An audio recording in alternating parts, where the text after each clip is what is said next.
Good afternoon, comic book fans. Welcome back to Comics in 5 Minutes. I'm your Evelyn host, Shorty, and as promised, a second review today. And this is one that, although I'm intrigued by it, certainly wasn't enough to consider putting on my list. And it's nothing to do with the creative team, which are fantastic. We have Rosenberg, who I'm a big fan of. What's for the Special is one of my favorite things at the moment. And Didion Domenico, and I apologize if I'm mispronouncing that name, on the artwork. And they're both fantastic. They do really good jobs in ways that I really like. But the reason to make on my point is just Joker as a character isn't weirdly one that really excites me because of the way he's usually written. And we're not going to get to that. But before we do, I need to make absolutely clear that this review will contain spoilers. It's kind of hard to discuss what happens in this comic book as a stylistic choice without ruining it. And the entire point of this comic book is there's a reveal at the end. Like the writing of that is so important. So if you haven't read this yet and you're wanting to actually experience it cold and clear, then don't watch this review. It's great. But don't watch it. Go and read it first. So anyway, we'll talk about the artwork first because it's really, really quite nice. And I'm afraid I'm going to be terrible pronouncing that guy's name. So they're just a great artist. They managed to meld some like realistic vibes into what is quite overtly stylized at times. And they do this by really capitalizing on the visceral violence that happens in this comic book. This is a grown-up comic book in the way that Joker comic books usually are these days. And the violence is really large and it's unpleasant and it's violent and it's almost, I was going to use the word pornographic there, but I don't think that's quite right. There's like a sick enjoyment to be gained from it, I think is the way that they're putting out there. But it's done quite effectively, so it never reaches that point. In fact, you are more put off by it, but in a way that's very well done. It's satisfying to know that violence this bad should make you feel uncomfortable. And part of that is he's very early on, the Joker is murdering a bunch of people, one of which survives.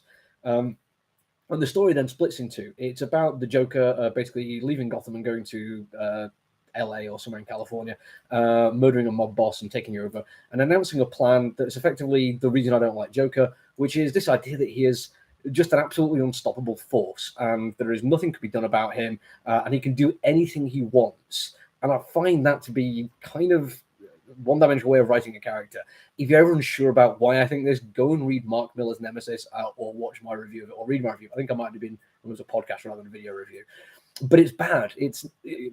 Characters, heroes, or villains shouldn't be that way. It makes them one-dimensional. It makes them kind of trite and staid, and after a while, you find yourself wondering why they keep bringing them in. It kind of exists just to give the writer like something they can do whatever they want without really having to question it. And I think if you're not asking questions when you're writing, then you're not doing well enough. Thankfully, though, Rosenberg's a good writer.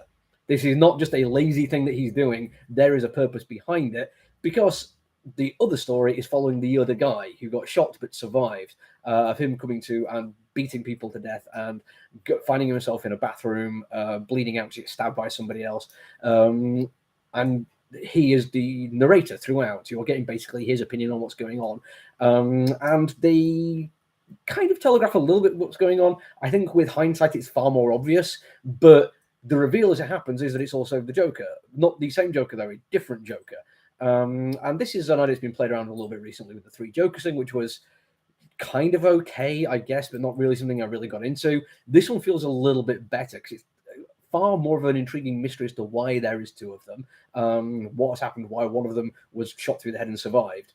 But it's the fact that he did survive and went through some absolute hell and still comes through, still laughing at this point, even though the series is called The Man Who Stopped Laughing. But it makes the character far more interesting on a grounded level. Yes, he probably is still a man who can just get away with anything, do whatever he wants, but he's framed more as just being a man of will. He doesn't necessarily have this ability to snap his fingers and make things happen. You get far more of a sense that he just doesn't understand a world exists where he can't survive and he can't get to where he needs to be. And his steadfast belief, you can almost see shaping the world around him. And it's written in such a compelling way. Absolutely loved how he's done it. There's also a little backstory at the end of a romance between, well, a fictional romance between him and a Power Girl, which is really well done. It's a classic old school vintage comic book artwork. Does like a love everlasting romance story, and it feels brilliant and it's funny and it's entertaining. It's Rosenberg again, but a different artist. There's a lot to like about this one. I'm still thinking it's a Joker comic book, and I've tried a Joker comic book by a good writer recently, and it really didn't hold my interest for very long for the same reasons I mentioned now. But I think I will give this one another shot. I think I'm going to check out issue 2 and see how it goes from there. But even with a writer like Rosenberg, I'm skeptical because he's leaning into one thing I don't like about the character, but thankfully doing something different, something slightly better and just better written than I was expecting. That's it from me right now. I'll be back tomorrow. Again, there's going to be 2 reviews tomorrow, so make sure you like and subscribe if you don't want to miss anything. Until then, look after each other, everyone. Stay safe. Bye.